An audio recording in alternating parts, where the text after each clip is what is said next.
किसी ज़माने में पाटलिपुत्र के एक छोटे से गांव में एक बूढ़ी और उसकी खूबसूरत पोती देविका रहती थी। दूर दूर तक देविका के रूप के चर्चे थे और गांव का हर दूसरा आदमी उसे पाना चाहता था। उसके रूप और यौवन से खेलना चाहते थे, पर कोई भी देविका से शादी करना नहीं चाहता था, क्योंकि वो नीची जाति की थी। आए दिन कोई ना कोई उसकी मजबूरी का फ़ायदा उठाकर उसे हम बिस्तर करने की नापाक कोशिश करता, पर आज तक कोई कामयाब नहीं हो पाया। फूल सी देविका रोज़ अपनी आबरू इन भूखे लोगों से बचाए अपनी और अपनी दादी का भरण पोषण करती। वो रोज़ जंगली बेर चुनती और उसे बाज़ार में बेचने जाती। देविका को अपनी खूबसूरती का बस इतना फ़ायदा मिलता कि लोग फल खरीदने के बहाने आते और अपनी गंदी निगाहों से रोज़ उसका दीदार करते, पर साथ ही साथ फल भी खरीद लेते। बस इसी तरह देविका और उसकी दादी का जीवन चल रहा था। दादी अपनी झोंपड़ी में बैठी हमेशा की तरह देविका की राह बाँट रही थी। तभी देविका आ गई। कारी, इतनी देर कहाँ लगा दिया? ओह दादी, आज कुछ ज़्यादा ही काम था और हमारी फिक्र ना किया कर। काहे न करूँ? दिन रात सोचती रहती हूँ कि तेरी शादी कब करूँगी। ये सारे गांव वाले राह देख रहे हैं। इतना मत सोच, मैं मरूँ तू और वो 100 साल नोच खाए। चल अब ई बता कि कमली अपने ससुराल से आई या नहीं? हाँ हाँ, आ गई। जा मिल ले, पर घर जल्दी आ जाइयो। ठीक है दादी, हम आ जाएंगे। और कमली कैसी है? अरे देविका, तू आजा, हम तोहरे याद कर रही थी। हाँ हाँ, मैं आती हूँ, पर ये तो बता कि जीजा जी ने इतने दिन तक आने क्यों नहीं दिया? जा धत। देविका हम नहीं बताएगी। बोलो ना, क्या किया जीजा जी ने? दोनों मुस्कुराने लगी और कुछ देर बाद, तेरे जीजा बड़े जानवर है। पहले तो 2 मटके तारी पी गए और फिर नशे में पूरी तरह पागल होकर मुझ पर सवार हो गए। फिर अपने अधरों की शराब मेरे अधरों पर उतार दी और मैं कुछ नहीं कर पाई। रात भर वो मुआ कुश्ती करता रहा और मेरा शरीर टूटता रहा। जब सुबह हुई तो ना मैं होश में थी और ना वो। कई दिनों तक तो मैं सांस भी नहीं ले पाई, पर जैसे ही पिताजी मुझे लेने आए, मैं फ़ौरन वहाँ से भाग आई। वो मुआ तो मुझे आने ही नहीं दे रहा था। मैं ही जानती हूँ कि मैं कैसे उस मुए के हाथों से बची। ये सब सुनकर देविका हंसने लगी। तू हंस रही है? जब तेरी शादी होगी तो तब तुझे अपनी दादी ना याद आई तो मेरा नाम बदल दियो। बातें कई घंटों तक यूं ही चलती रही और फिर देविका कमली से विदा लेकर घर आ गई। उस रात देविका ने खाना बनाया और जो भी रूखा सूखा था खाकर दोनों सो गए। अभी रात आधी भी नहीं हुई थी कि अचानक कुछ आवाज़ आई, जिससे दादी की आँख खुल गई, पर देविका अभी भी सो रही थी। दिन भर कड़ी मेहनत करने के कारण वो काफ़ी गहरी नींद में थी। दादी उठी और दिया उठाकर इधर उधर देखने लगी। तभी उसे अंधेरे में कुछ नज़र आया।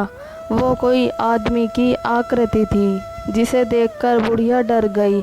तभी उस आदमी ने तेज़ी से बुढ़िया का मुंह दबा कर बोला, सुन, मैं एक डाकू हूँ और अगर तूने शोर मचाया तो तुझे मार डालूँगा। राजा के सिपाही मुझे ढूंढ रहे हैं और अगर उन्होंने मुझे पकड़ लिया तो फांसी पर चढ़ा देंगे। ये सब सुनकर बुढ़िया शांत हो गई। ये देख डाकू ने भी अपना हाथ उसके मुंह से हटा लिया और कोने में जाकर बैठ गया। बुढ़िया बोली, बेटा, मेरे जैसी बुढ़िया के पास क्या है जो तू मुझे लूटने आया है?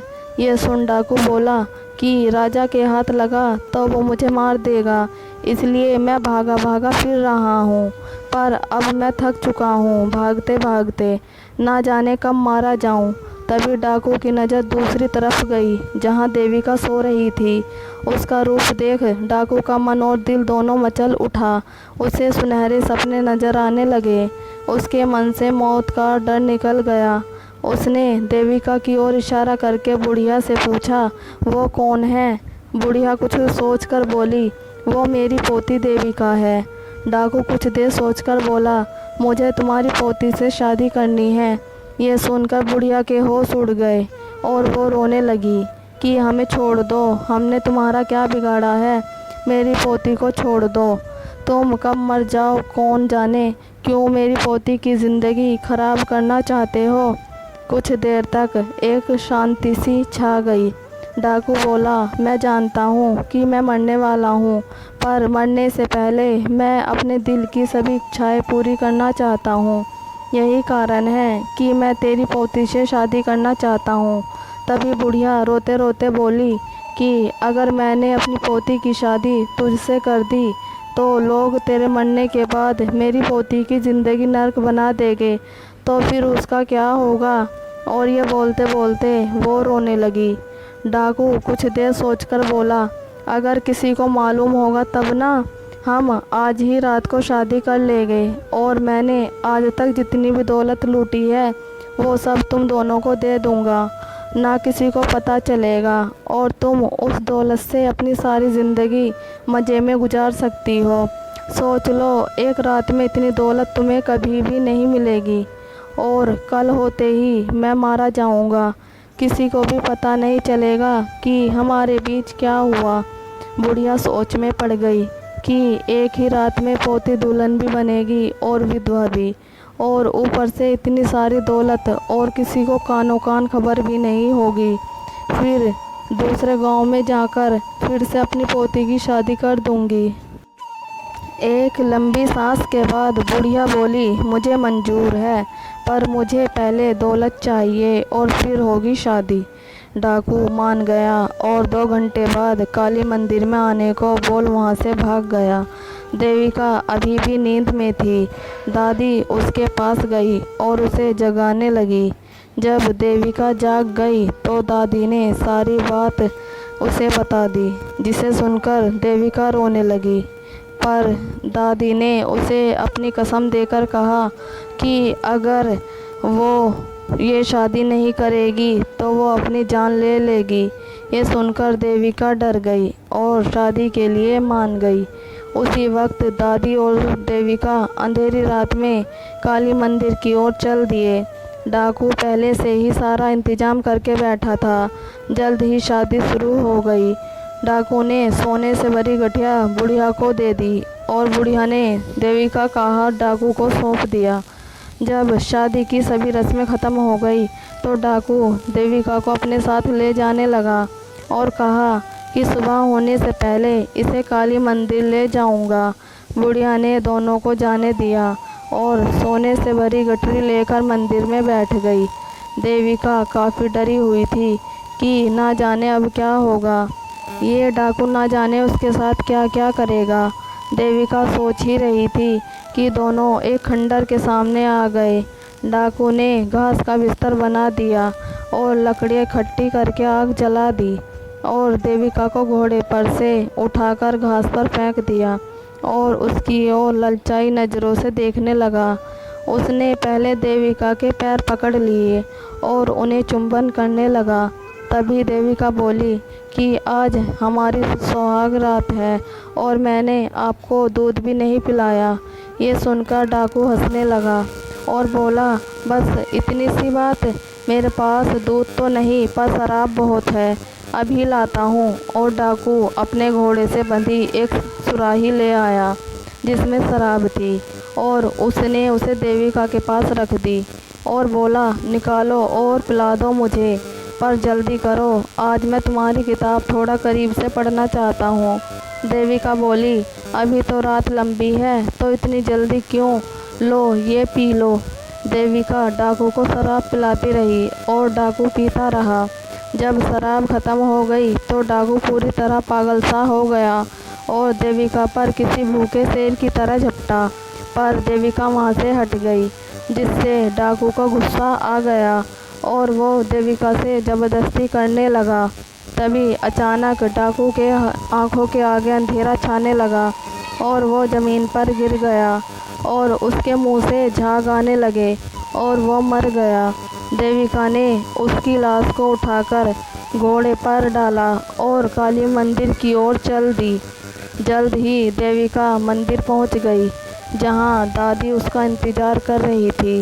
दादी समझ गई थी कि उसकी चाल कामयाब हो गई थी और जो जहर उसने देविका को दिया था वो उसने उस डाकू को पिला दिया। जल्द ही सुबह हो गई और मंदिर में लोग आने लगे, पर जब सबकी नज़र डाकू की लाश पर गई तो पूरे गांव में खबर फैल गई कि डाकू की लाश मंदिर में पाई गई है। उस लाश को देखने के लिए राजा स्वयं आते हैं और पूछते हैं कि इसे किसने मारा है, तो कोई जवाब नहीं मिलता है। तभी भीड़ में से एक आवाज़ आती है, महाराज मेरी पोती ने। ये सुनकर सभी गांव वाले हैरान हो जाते हैं। राजा उन दोनों को आगे बुलाते हैं और सारा हाल बयान करने को कहते हैं। तो बुढ़िया बोलती है, महाराज मैं और मेरी पोती सुबह मंदिर में आए तो इस डाकू ने हम पर हमला कर दिया, पर मेरी पोती डरी नहीं और माँ काली का त्रिशूल लेकर इसके सीने में उतार दिया। यह सुनकर राजा बहुत खुश हुए और देविका को बधाई दी, साथ ही साथ उससे विवाह का प्रस्ताव भी रखा, जिसे देविका ने स्वीकार कर लिया। जल्द ही देविका की शादी राजा से हो गई और वो खुशी खुशी अपनी दादी के साथ रहने लगी। किसी को कभी पता नहीं चला कि उस रात क्या हुआ था। ये राज तो सिर्फ वो एक रात की दुल्हन ही जानती थी। अगर आपको हमारी ये स्टोरी अच्छी लगी हो तो प्लीज़ लाइक, कमेंट और सब्सक्राइब ज़रूर कीजिएगा। Thank you.